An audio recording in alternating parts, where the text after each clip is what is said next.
Good morning Subhashish जी।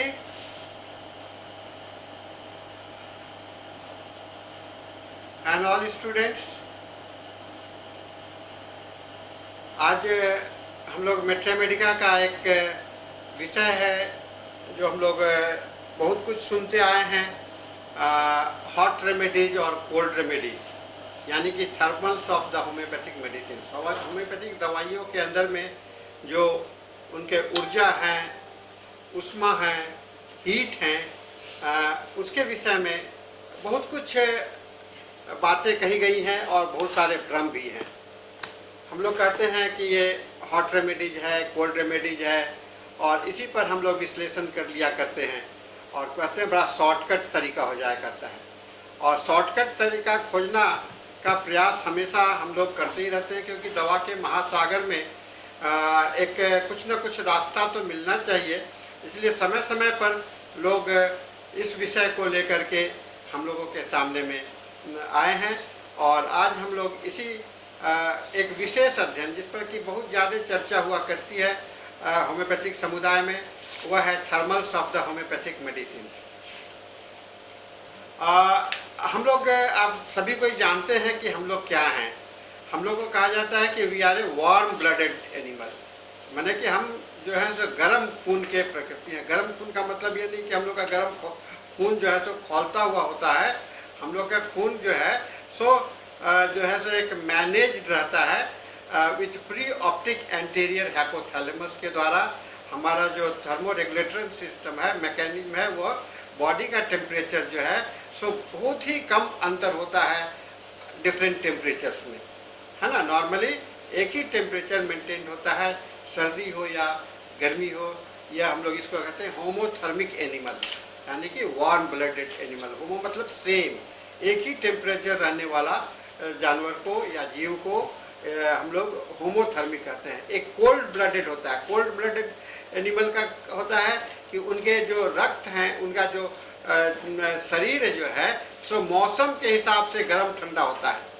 और hibernation आपने सुना होगा, मेढक जो है बरसात में निकलते हैं, बाकी समय में ज़मीन के अंदर चले जाते हैं, हाइबरनेशन करते हैं, और वहाँ पर जाकर के उनके बॉडी के टेम्परेचर बहुत ही कम हो जाते हैं, तो और वो उसमें भी वो जिंदा रहते हैं। लेकिन हम लोगों का बॉडी टेम्परेचर अगर घटता है तो हम लोग बीमार हो जाते हैं, और बॉडी टेम्परेचर बढ़ता है तो भी बीमार हो जाते हैं, है ना।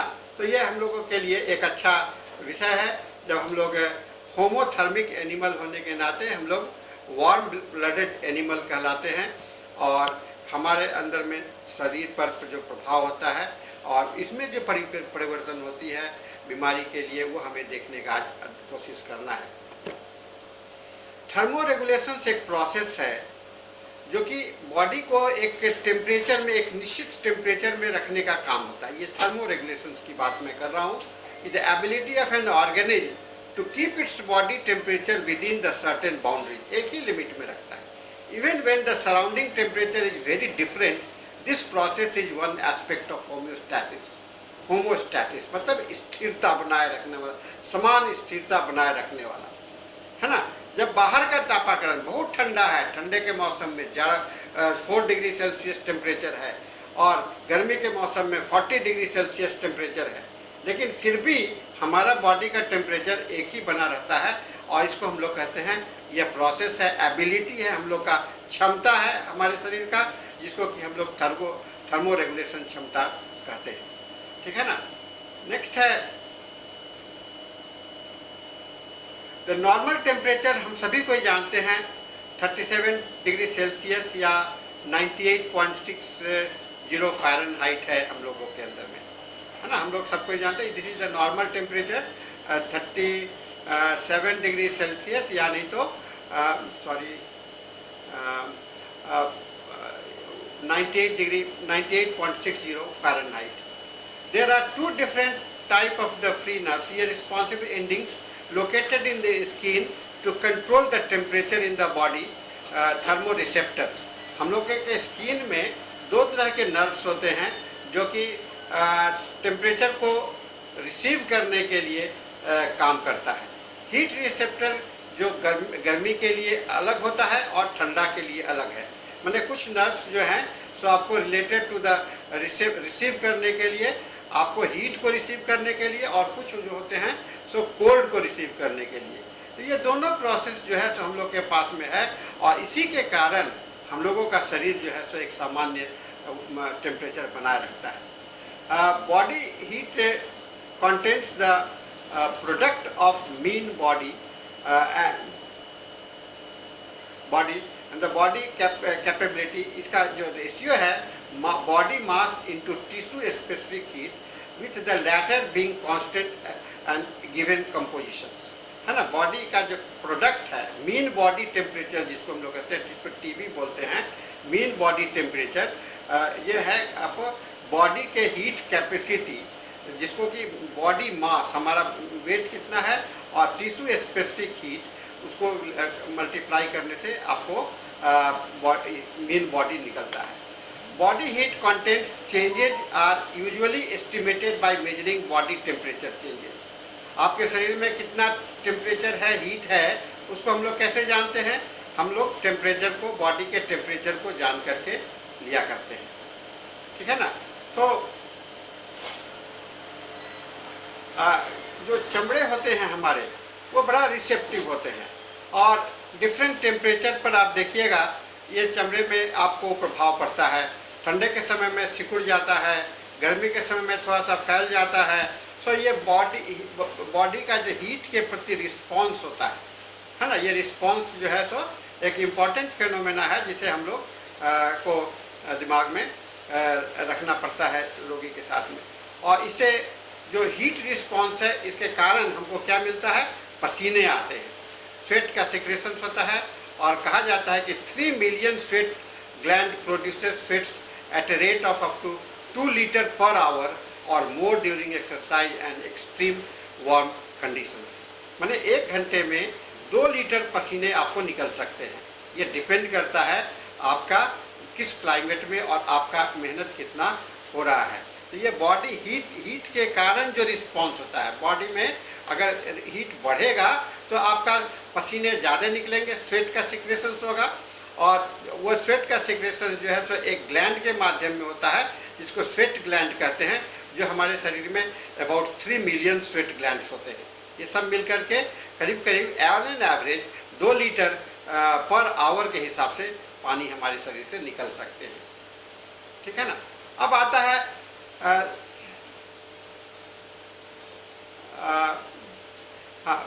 अब आता है इमोशनल स्वेटिंग। आपको कभी कभी किसी जगह पर डर जाते हैं, परीक्षा देने के लिए ओरल के सामने में खड़े होते हैं, और उस समय में क्या होता है कि आपको पसीने आने लगते हैं। अब ये पसीने कैसे आते हैं?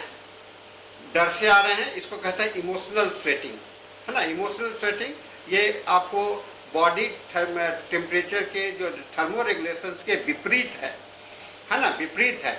थर्मो रेगुलेशन से इसका कोई भी मतलब नहीं है, लेकिन जब इमोशनल स्ट्रेस पड़ता है तो आपका जो vasoconstriction in hand and feet जो है तो कंबाइन, वो काफ़ी पसीने आने लगते हैं, हाथ पैर में, किसी को चेहरे पर, अलग अलग जगह पर पसीने आते हैं। ये सारे इम्पॉर्टेंट फिनोमेना हम लोगों का जो है मनुष्य के साथ में जुड़ा हुआ है। एक आता है autogenous nervous system counter to an immediate defence of thermal neutrality where an endocrine system interfere with the delay response. कभी कभी किसी आदमी को पसीने कम आते हैं, है ना, किसी को ज़्यादा आते हैं, तो उसके अंदर में इंडोक्राइन सिस्टम जो है सो वह उसको बढ़ाने का या घटाने का काम करता है। Discharges of norepinephrine, thyroxine and sympathetic stimulation is the outcome of autogenous nervous system and is responsible for heat production in the individuals। ठीक है ना, ये बहुत है, ये जो सिस्टमेटिकली कंट्रोल्ड था, और इसका सारा जो हीट का रेगुलेशन जो है सो आपको सिंपैथेटिक स्टिमुलेशंस के द्वारा, हार्मोन के द्वारा ये मैनेज होता है। हमारे महात्मा डॉक्टर हेनीमैन ने while testing the Syncona officinalis first medicine with his skin observation noted down the thermal sensation, है ना। आप डॉक्टर हेनीमैन ने थर्मल सेंसेशन सिंकोना में अध्ययन किया था, है ना, उनको जानकारी मिली थी सिंकोना के विषय में, or fever and chill sensation, rigor. Every remedy that was discovered by the master Hahnemann manifests its own thermal sensation. और जितनी भी दवाई, खाली सिनकोना ही नहीं, ये हीट सेंसेशन डॉक्टर हैनीमैन का एक गाइडलाइंस था, उनका अपना एक उन्होंने पैरामीटर बना रखा था कि जब हम दवा का जानकारी प्राप्त करेंगे, दवा का अध्ययन करेंगे, प्रूविंग करेंगे, तो उस समय में रोगी के अंदर में जो हीट, फीवर है और चिल सेंसेशन है, उसके कारण जो रिगर उत्पन्न होता है वो हर एक दवा का खोजना है ना। तो आप देख रहे हो कि डॉक्टर हैनीमैन खुद इस बात से काफ़ी सेंसिटिव थे कि आपको दवा के अंदर में गर्मी कितनी है और कितना गर्मी प्रोड्यूस कर सकता है, कितना गर्मी वह नहीं प्रोड्यूस कर सकता है, इसको जानने का कोशिश किया। और इससे डॉक्टर हैनीमैन को ये समझ में था कि थर्मल जो है so important part of the symptoms है टोटलिटी को बनाने के लिए, है ना। और एग्जैक्ट सिमिलिमम को चुनने के लिए आपको पेशेंट का सिमिलिमम को पास आने के लिए टोटलिटी में एक भाग आपको बॉडी का थर्मल को लेना जरूरी है, ऐसा उन्होंने सोचा था, ऐसा उनका कॉन्सेप्शन था, ऐसा उनका परसेप्शन था। और जब हम लोग थर्मली सिलेक्ट करते हैं हॉट रेमेडी या कोल्ड रेमेडी, तो हम लोग हॉट रेमेडी कहते हैं कि abnormally sensitive to the warm, गर्मी से बढ़ जाता है, उसको हम लोग हॉट रेमेडीज कहेंगे। और जो emulated by the open air, उसमें उनको इच्छा क्या होती है, जब गर्मी से बढ़ेगा तो ठंडा चाहेंगे, ओपन एयर चाहेंगे। और चिली पेशेंट उसको कहते हैं, जो कि इसका उल्टा होगा। तो एफआई नंबर 83 और 93 के बीच में 6th edition of organon of medicine में इन्होंने इस बात का जिक्र किया है, खास करके टेम्परेचर के विषय में। तो साथियों, एक बात आप ध्यान में हमेशा रखना, जब भी किसी विषय की चर्चा की जाए उसे आप ऑर्गेनन से में ढूंढने का कोशिश करो, क्योंकि ऑर्गेनन ही हमारा एक अंतिम जगह है जहाँ की हम कोई भी निर्णय ले सकते हैं। कोई भी बातें हवा में उड़ती है तो उसका जब तक उसका ठोस आधार नहीं होता है, उसको सब आप उसको एक्सेप्ट नहीं करो, चाहे मैं बोलूँ या कोई भी बोले, है ना। बोलना का एक आधार है, आधार होना चाहिए। क्योंकि डॉक्टर हैनीमैन का जो ऑब्जर्वेशन है वह काफ़ी नियमित, काफ़ी बैलेंस्ड और एक रिसर्च वे का प्रोसेस है, जो कि उन्होंने ऑर्गेन ऑफ मेडिसिन में लिख डाला है। 83 से लेकर के 93 में इन्होंने हॉट रेमेडीज की चर्चा की है। Hahnemann has explained the importance of individualisation of case and study. और 83 से 93 में इन्होंने किस बात की चर्चा की, इंडिविजुअलाइजेशन का, केस और डिजीज का।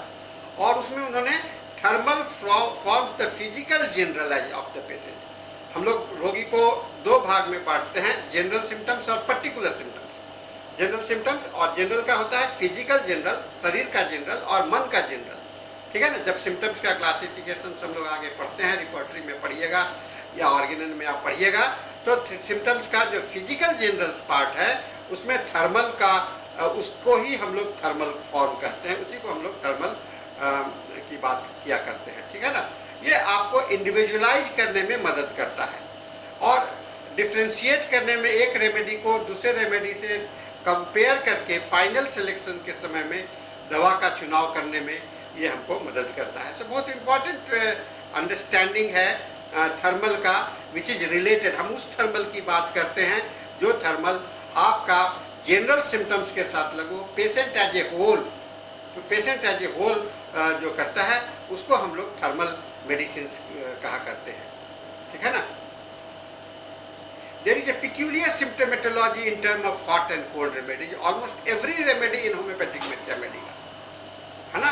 और आप हर एक दवा मेट्रिया मेडिका का चाहे कोई भी दवा को ले लीजिए, हर एक दवा में आपको ठंडा और गर्म की चर्चा की गई है। उसका मॉडलिटी पेशेंट के उसके इम्पॉर्टेंट एक्सिस है। इसीलिए केस टेकिंग करते समय में आपको कुछ रूब्रिक्स मिलेंगे। लैक ऑफ वाइटल हीट, है ना, हीट वाइटलिटी का आपको जनरलिटी चैप्टर में रिपोर्टरी में एक रूब्रिक्स है, लैक ऑफ वाइटल हीट, यानी कि शरीर में इतना गर्मी नहीं है, इतना गर्मी नहीं है कि थोड़ा सा भी वो हो जाए, ये इसको। फिर दूसरा होता है कि टेंडेंसी टू टेक कोल्ड, बार बार ठंडा लगने का प्रवृत्ति बना रहता है ना। जब भी थोड़ा सा मौसम बदला ठंडा लग जाता है, गर्म हो गया तो भी वती हो जाता है। तो ये बहुत थर्मल इंपॉर्टेंस पर है। ऐसे पेशेंट को हम लोग सेंसिटिव पेशेंट कहते हैं, से either hypersensitive to the hot और hypersensitive to the cold. इस चीज को दिमाग में रख करके सिमिलिमम के समय में हमें सोचना है, ठीक है ना। नेक्स्ट है बहुत इंपॉर्टेंट वर्क, ये हैनीमैन साहब के इस काम को बहुत ही विस्तार और प्रैक्टिकल रूप देने का काम डॉक्टर जिप्सन मिलर ने किया। इसलिए डॉक्टर जिप्सन मिलर का नाम हमेशा हम लोग थर्मल रेमेडीज के साथ में जोड़ करके रखते हैं, क्योंकि आज भी जितने प्राइमरी थर्मल रेमेडीज है वो जिप्सन मिलर के द्वारा जो कलेक्ट किया गया है उसी को हम लोग थर्मल रेमेडीज मानते हैं। लेकिन आप पाइएगा कि ये जो थर्मल रेमेडी अभी आप रिपोर्टरी में के नाम में थर्मल रेमेडी करके कोई भी रिपोर्टरी में नाम नहीं दिया, तो अलग अलग रिपोर्टरी में थर्मल रेमेडीज के लिए अलग अलग रूब्रिक्स है। जैसे मैंने अभी lack of vital heat, cold sensitive to, warm becoming aggravate, cold becoming aggravate, ऐसे करके रूब्रिक्स को लेते हैं। और जब वहाँ पर जाइएगा तो दवाओं की संख्या जिप्सन मिलर के दवाओं से ज़्यादा मिलेगा, बहुत ज़्यादा मिलेगा। तो इस बात को दिमाग में रखिएगा। जिप्सन मिलर का एक सोच था, जो बुनियाद था, जो शुरू हुआ, उसको लेकर के आगे बढ़े और आगे वाले रिपोर्टरी में और भी दवाइयों को हॉट और कोल्ड के कैटेगरी में लाया गया, ठीक है ना। और जब हॉट एंड कोल्ड की आप चर्चा करते हो एज ए जनरल, तो हम उस समय में हम पर्टिकुलर की भी बात करते हैं। किसी खास अंग में ठंडा का लग जाना, किसी खास अंग में गर्मी का लग जाना, ये है पर्टिकुलर। और वह पर्टिकुलर ऑर्गन का जो है तो वह जनरलिटी का सिम्टम्स नहीं कहलाता है, वह पर्टिकुलर का सिम्टम्स कहलाता है। वो उस समय में इम्पॉर्टेंट होता है जबकि वह रोगी के कैरेक्टरिस्टिक सिम्टम्स के अलग हो। समझ रहे हैं ना, रोगी के कैरेक्टरिस्टिक सिम्टम्स से अगर अलग होगा तो ये जनरल सिम्टम्स से अलग होगा, उसको हम लोग कैरेक्टरिस्टिक्स पर्टिकुलर कहते हैं। और यह पर्टिकुलर सिम्टम्स अपने आप में उस समय में महत्व हो जाता है। तो कहने का मतलब किसी खास अंग में ठंडा लग रहा है या गर्मी लग रही है, वह उस समय में महत्वपूर्ण होगा जब उसके जनरल सिम्टम्स के वह विपरीत होगा, है ना। जनरल सिम्टम्स के विपरीत होगा तो उसे हम लोग कैरेक्टरिस्टिक्स पर्टिकुलर के रूप में मान के चलते हैं। तो थर्मल का दो एस्पेक्ट हो गया, एक जनरल थर्मल, एक पर्टिकुलर थर्मल, है ना। जनरल थर्मल जो पूरे जीवन और पूरे शरीर से जुड़ा हुआ, पर्टिकुलर थर्मल जो किसी अंग से जुड़ा हुआ। और इसका यूज हम करने के लिए, व्यवहार करने के लिए, पर्टिकुलर थर्मल अगर शरीर के जनरल थर्मल से अलग है तो हम लोग उसको लेंगे, है ना, उसको व्यवहार करेंगे। अगर नहीं है तो नहीं लेंगे। अगर एक ही है, पर्टिकुलर थर्मल और जनरल थर्मल एक ही है, तो हम उसका दोनों को जनरल मान करके चलेंगे, और अलग अलग है तब हम उसे अलग मान करके चलेंगे, ठीक है ना। नेक्स्ट है, आप देख रहे हो हमारे बॉडी का जो है सो आपको मैं पर्टिकुलर थर्मल की बात जो मैं कर रहा था, thyroid screening, cardiovascular screening, breast cancer, ये सारे बॉडी का इमेजिंग करेंगे। तो आप देखिएगा कलर जो इंडिकेट किया गया है बॉडी के डिफरेंट पार्ट्स में, वह डिफरेंट टेम्परेचर की बात कही गई है। यानी कि जनरल थर्मल होने के बावजूद भी शरीर के अंग जो हैं सो अलग अलग जगह पर टेम्परेचर अलग होता है, तो अलग अलग जगह पर अलग अलग टेम्परेचर होता है। तो आपको ऐसा मत मान लीजिएगा कि अगर हाथ छुए तो ठंडा है, पैर छुए तो गर्म है, और ये खास ऑर्गन को टच किए तो वो गर्म है या ठंडा है, और उसके आधार पर आप पर्टिकुलर आप थर्मल को डिसाइड नहीं करेंगे। थर्मल आज ऑल ओवरऑल सिम्टम्स को हम लोग थर्मल के रूप में लेकर के चलते हैं। Doctor Hahnemann has focused on individualisation of the patient, more striking, singular, uncommon and peculiar symptoms. और डॉक्टर हैनीमैन ने कहा कि striking, singular, uncommon and peculiar symptoms, लेकिन एक नहीं, मल्टीपल, टोटलिटी में। केंट ने कहा मेंटल जनरल बहुत इंपॉर्टेंट होता है। बोगर ने जनरलाइजेशन ऑफ द सिम्टम्स की बात करी, और डॉक्टर सहगल का नाम आपने सुना होगा। ये मेंटल सिम्टम्स की प्राथमिकता हम लोगों के सामने में लेकर के, चीफ गाइडिंग सिम्टम्स के। तो अलग अलग लोगों का है, लेकिन ये चाहे वह आप मेंटल लो चाहे फिजिकल लो, कहीं भी लो, आपका थर्मल जो है सो बीच में आ जाता है, और थर्मल को लेना आपके लिए महत्वपूर्ण हो जाता है। philosophy, in homeopathic philosophy, the triology of disease and a triology of thermal relationship holds the trick to the cure. कहा कि ये जो समानता है फिलोसफी का, प्रिंसिपल का और थर्मल रिलेशनशिप का, यह आपको रोगों को ठीक करने में मदद कर सकता है. और as a homeopathy law implies that for hot patient hot remedy should be prescribed and for the cold patient chilly remedy has to be prescribed. ठीक है ना, ये बहुत अंडरस्टैंडिंग हम लोग को रखना है. गर्म रोगी के लिए गर्म दवा, ठंडे रोगी के लिए ठंडी दवा. और हम लोग जो क्लासिफिकेशंस किए हैं अपने दवाइयों का, वह 3 क्लासिफिकेशन है. पहला हॉट है, दूसरा चिल्ली है, तीसरा है एम्बी थर्मल. हॉट का मतलब गर्म, चिली का मतलब ठंडा पेशेंट, एम्बी थर्मल जिसको ठंडा और गर्म के बीच का हो गया एम्बी थर्मल, है ना. Remedies in homeopathic materia medica have all 3 type of the thermal sensation, है ना. हमारे मेट्रामेडिका में जितने भी रेमेडीज हैं सभी का आपको टाइप मिल जाएगा. किसका, कोई हॉट के रूप में मिलेगा, कोई कोल्ड के रूप में मिलेगा, ठीक है ना. But differ according to the atmospheric changes, dietary changes, hot और cold aggravation make it a particular. जो मैं बोला, इसके बावजूद भी आपका जो किसी पर्टिकुलर ऑर्गन का गर्म से बढ़ना, ठंडा से बढ़ना, वह पर्टिकुलर सिम्टम्स के तहत में आता है, पर्टिकुलर मॉडलिटीज के तहत में आता है. जनरल सिम्टम्स का मतलब होता है concern to the tolerance of the person to the heat और cold compared with other around him in the same environment, है ना. जनरल कॉन्सेप्ट क्या है? टॉलरेंस ऑफ द पर्सन, उस खास व्यक्ति का गर्मी या ठंडा को टॉलरेट करने की क्षमता, है ना. टॉलरेट करने की क्षमता ही आपको उसे हॉट पेशेंट या कोल्ड पेशेंट कहलाएगा. और पर्टिकुलर क्या होगा?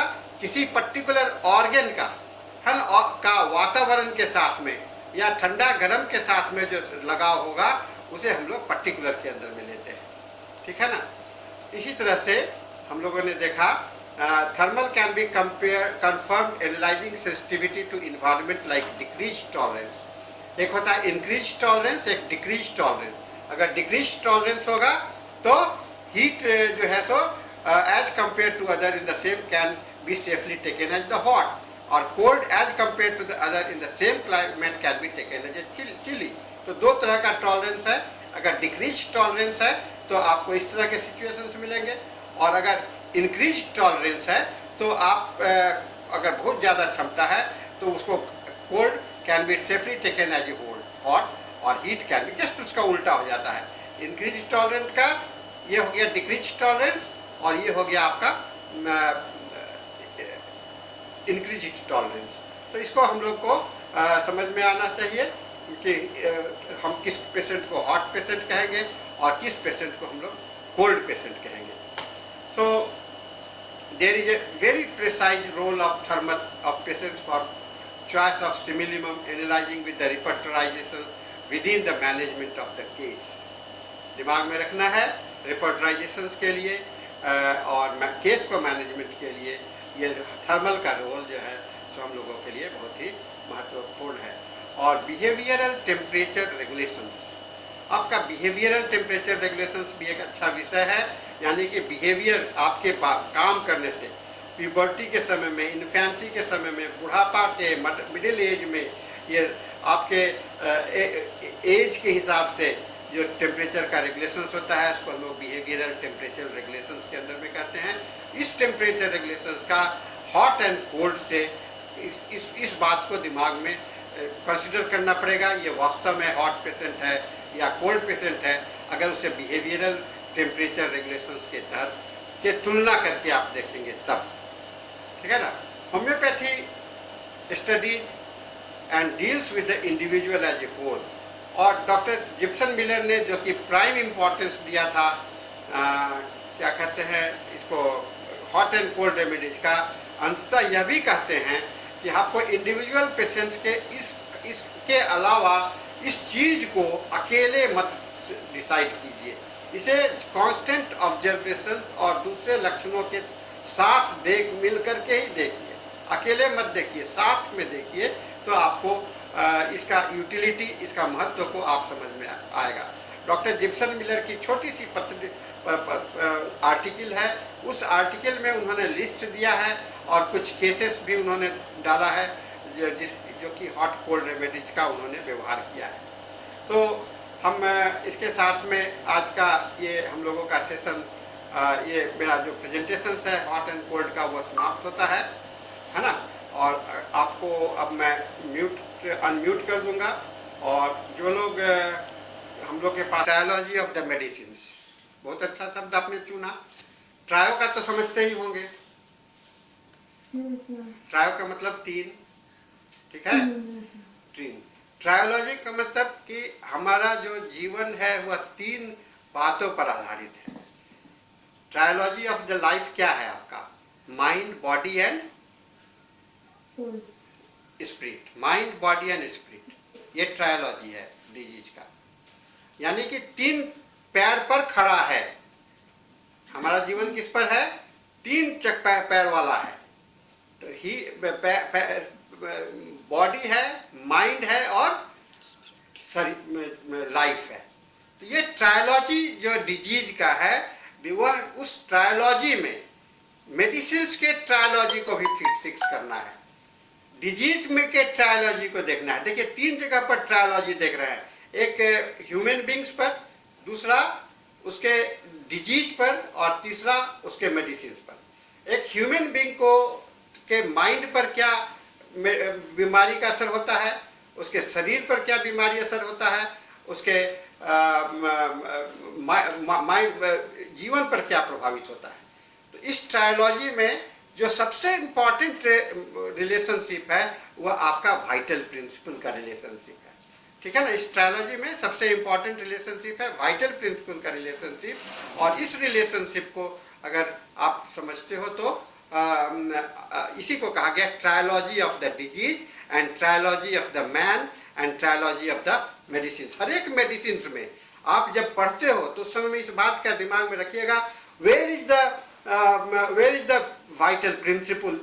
उस दवा का वाइटल प्रिंसिपल कहाँ है, उस दवा का माइंड कहाँ है, उस दवा का बॉडी कहाँ है। ये तीन, इसी को कहा गया trilogy, study of the mind, body and the spirit. Thank you, very good question sir. हाँ हाँ,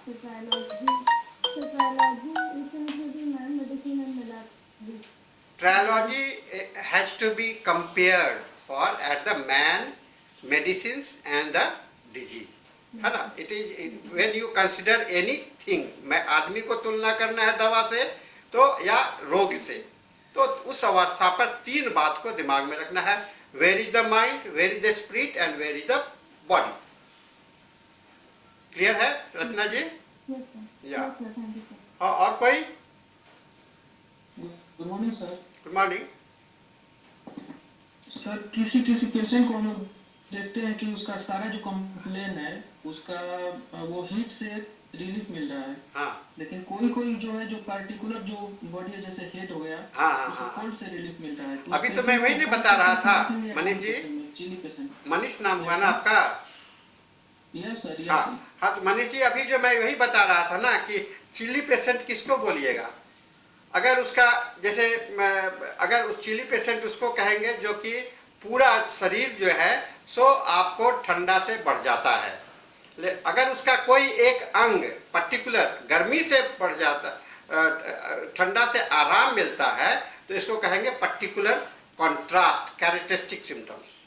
जैसे आर्सेनिक का आप देख लीजिए, आर्सेनिक का पूरे शरीर जो है सो गर्म से आराम मिलता है। आर्सेनिक कोल्ड पेशेंट हो गया, ठीक है ना, इसको कोल्ड पेशेंट है। लेकिन आर्सेनिक का, इस कोल्ड पेशेंट का जब सिर में दर्द होता है तो यह सिर का दर्द जो है सो गर्म से, ये ठंडा पानी से आराम मिलता है, ठीक है। ये कैरेक्टरिस्टिक्स पर्टिकुलर हो गया।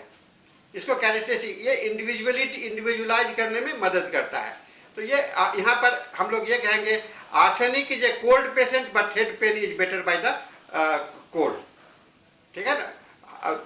वो ऐसा माना जाता है। पल्सेटला या कोई भी दवा, हर एक दवा का कोई एक पर्टिकुलर ऑर्गन में, इसलिए मैं जो अभी बता रहा था, एक खास अंग जो है सो ठंडा गर्म अलग हो सकता है जनरल से, और खास करके यह तब होता है जब हम बीमार होते हैं, तब स्वस्थ अवस्था में नहीं होता है। लेकिन जब बीमार होते हैं, डिजीज स्टेट में होते हैं, तो बॉडी का जो टेम्परेचर वेरिएशन हो जाता है, तो उस समय आप देखिए फीवर लगता है, बुखार होता है ना, तो बुखार में क्या होता है, कभी कभी किसी का पैर जो है सो तलवा जो है एकदम ठंडा नजर आ रहा है, किसी का एक हाथ ठंडा नजर आ रहा है, और सर जो बहुत गर्म है, पैर ठंडा है। तो ये बॉडी का टेम्परेचर जो है सो इक्वलाइजेशन, थर्मो रेगुलेशन में गड़बड़ी। थर्मो रेगुलेशन मतलब कि सब जगह पर एक जैसा थर्मस हीट को बनाए रखना, वो जो है सो उसमें जो विकार आ जाता है वो उसको थर्मो रेगुलेशंस के तहत ऐसा होता है। इस थर्मो रेगुलेशंस को मेंटेन करने के लिए आपको इस कैरेक्टरिस्टिक पर्टिकुलर सिम्टम्स का इस्तेमाल करेंगे तो आपको वह रोग बहुत ही आसानी से, बहुत ही मैजिकल क्योर आप वहां पर देखते हैं। अगर किसी पेशेंट का पूरा शरीर गर्म है और उसका पैर का तलवा ठंडा है तो आपको दवा मिल जाता है। गाल जो है सो एक गाल पीला ठंडा है, दूसरा गाल गर्म है, दवा मिल जाता है ना। ये सब चीज देखने की चीज है, रोगी में अध्ययन करने की चीज है, और आप देखेंगे तो यह संभव है। इसलिए हमने जो आज हॉट रेमेडीज, कोल्ड रेमेडीज बताने के पीछे यह भी बताने का कोशिश किया कि there are general hot remedies and there are particular hot remedies, है ना। पर्टिकुलर पर एक पर्टिकुलर एरिया में, general man as a whole पर। ठीक है मनीष जी? Yes sir. तो हम लोग, मेरा क्वेश्चन है सर कि हाँ। जनरल को मतलब वैल्यू देंगे या पर्टिकुलर को? दोनों को देंगे ना। जब एक आदमी, एक शरीर में दो चीज है तो दोनों को देंगे ना। एक शरीर में दोनों है तो दोनों को देंगे। टोटलिटी बनाने के लिए कैसे बनाएंगे, जैसे इसको ऐसे देखिए, टोटलिटी बनाने के लिए एक रूब्रिक्स लिए हॉट पेशेंट और एबनॉर्मली सेंसिटिव, दूसरा रूब्रिक्स लिए वह उसका head pen emulated by cold. ये दोनों लक्षण जब आपको में जो कॉमन मेडिसिन आएगा वह आपका टोटलिटी का पार्ट होगा। एक व्यक्ति के अंदर में दोनों जगह पर दो कॉन्ट्रास्ट आप देख रहे हैं ना, दो कॉन्ट्रास्ट देख रहे हैं, एक जगह पर ठंडा देख रहे हैं, बाकी पूरा जगह पर। तो जब दोनों को मिलाइएगा तो वह उसका पोर्ट्रेट बनता है। ठीक है? क्लियर है Manish ji? Thank you sir. हाँ सर। नहीं समझे तो फिर बताइए। क्लियर है तो बताइए। क्लियर है, यही हम पूछना चाहते हैं। हाँ, नहीं दोनों लेना पड़ेगा। जैसे हॉट पे आर्सेनिक को अगर कोई पेशेंट आता है और कहता है कि डॉक्टर साहब हमको माथा का दर्द जो है सो ठंडा पानी से आराम मिलता है, और जब आप हिस्ट्री लेते हैं तो उसका पूरा शरीर आप उसको पाते हैं कि ये कोल्ड पेशेंट है, तो कोल्ड पेशेंट को ठंडा से तो आराम नहीं मिलेगा ना, लेकिन खाली एक जगह पर, खाली सिर का दर्द जो है सो ठंडा से आराम मिल रहा है। तो इसको कहा कैरेक्टरिस्टिक्स पर्टिकुलर, जो कि आर्सेनिक में है। कोल्ड पेशेंट में कोल्ड से आराम मिलना ये कैरेक्टरिस्टिक्स पर्टिकुलर कहलाएगा। गर्म पेशेंट में गर्म से आराम मिलना वह कैरेक्टरिस्टिक्स पर्टिकुलर कहलाएगा।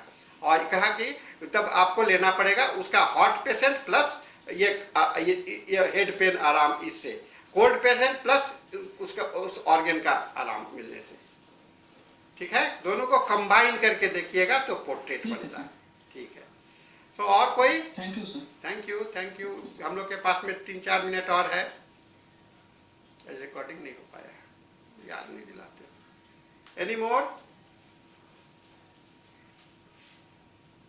दो ही लोग पूछने वाले हैं, या ज्यादा मैं समझाने में टॉपिक नहीं होगा, आप लोगों का टॉपिक होगा। आप जितने सवाल लेके आएंगे, लेकिन हाँ ये ध्यान में रखिएगा मेट्रा मेडिका को ही लेके आइएगा। अगर मेट्रा मेडिका पढ़ा रहा हूँ तो मेट्रा मेडिका लेके आइए, रिपोर्टरी पढ़ा रहा हूँ तो रिपोर्टरी लेके आइए। जो विषय पढ़ा रहा हूँ उससे तो किसी कहा कि ज्यादा से ज्यादा बात निकल करके आएगा। तो वीडियो ऑन कीजिए ना। कौन सा पेशेंट हो गया? वो कोल्ड पेशेंट हो गया, है ना, और उसका पर्टिकुलर क्या हो गया, बॉडी जो है। तो ये बहुत अच्छा, वहां पर जो दवा निकल करके आएगा वो बहुत बढ़िया, एक उसका स्पेसिफिक मेडिसिन निकल करके आएगा। ये ऐसा ही, यही तो अध्ययन करना है रोगी में। एक हॉट पेशेंट में हॉट रेमेडीज, ये हॉट पेशेंट में ठंडा कहाँ पर है और ठंडा पेशेंट में गर्म कहाँ पर है कि नहीं। बॉडी का जब थर्मो रेगुलेशन गड़बड़ाता है तो थर्मो रेगुलेशन गड़बड़ाने से, जहाँ पर अगर थर्मो रेगुलेशन गड़बड़ाने से सभी जगह पर टेम्परेचर एक जैसा नहीं रहता है। हॉट पेशेंट का अगर ये हॉट पेशेंट का अगर गर्मी गड़बड़ा गया तो कहीं ना कहीं पर तो ठंडा पड़ जाएगा। उसी तरह से कोल्ड पेशेंट का कहीं से गड़बड़ा गया तो कहीं ना कहीं तो आपको ठंडा गर्मी